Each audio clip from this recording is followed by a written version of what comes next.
ibu-ibu juga baru nyapu sekarang. Coba, solusinya ada di kita, nggak semuanya di uang.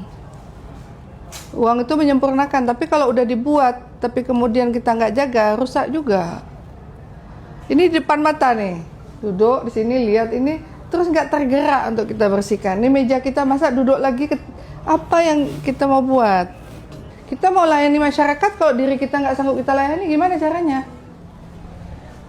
Ini kan ini, coba nih, ini nih udah berapa lama sampai begini gitu. Kok bisa nyaman aja dengan kondisi kita? Memang kadang uang terbatas, ya kan?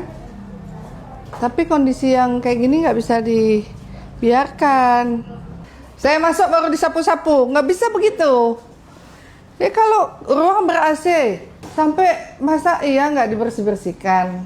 Nanti semua kantor camat nih saya datangi. Saya mau lihat satu persatu gimana. Gotong royong ya Pak Camat. Ini ruang camat yang baru. Ini bocor. Bocor, Bu. Keramiknya bagus nggak? Bagus, Bu. Kalau bagus buka aja karpetnya. Siap, Pak. Bu apa udah? Iya dibuka aja Pak. Siap. Terus ini nggak pernah dibersihin kursi-kursinya sampai banyak ini nih apa? Sarang laba-laba. Bersihin, dilapin semuanya. Ini toilet. Toiletnya jorok. Bersihin ya. Siap, siap. Saya evaluasi lagi nanti ini semuanya. Siap, Bu. Ya, nanti saya datang lagi. Ruangan kamu lebih bagus dibanding kamar yang lain ya.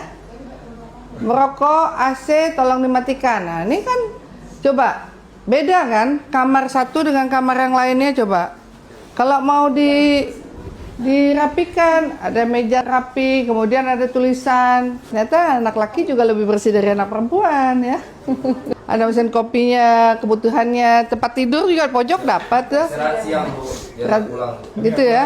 Oh nggak pulang. Jadi walaupun sederhana kan waktu masuk terasa beda gitu. Ya yang gini-gini diapresiasi nih Siap. Pak Camat. Siap. Kalau memang apa jadi contoh lah buat yang lainnya. Saya nganterin Pak Camat loh hari ini. Siap, Bu. Makasih, Bu. Buat rapat, Siap. buat rencana kerja, ya kan? Siap. Konsolidasi, kemudian nanti kunjungan ke kampung-kampung, Siap.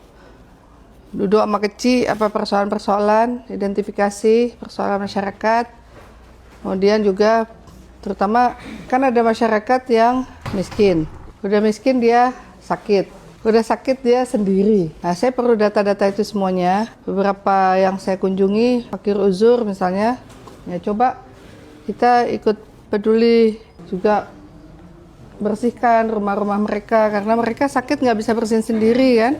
Kita datang rapiin, kan ibadah semuanya. Siap. Jadi nanti konsolidasi sama puskesmas semua. Ya keberadaan kita bukan karena hanya ada uang dan tidak ada uang, tapi apa yang kita buat itu untuk ibadah kita semua. Oke semuanya, ya Bu ya. Insya Allah semangat semuanya.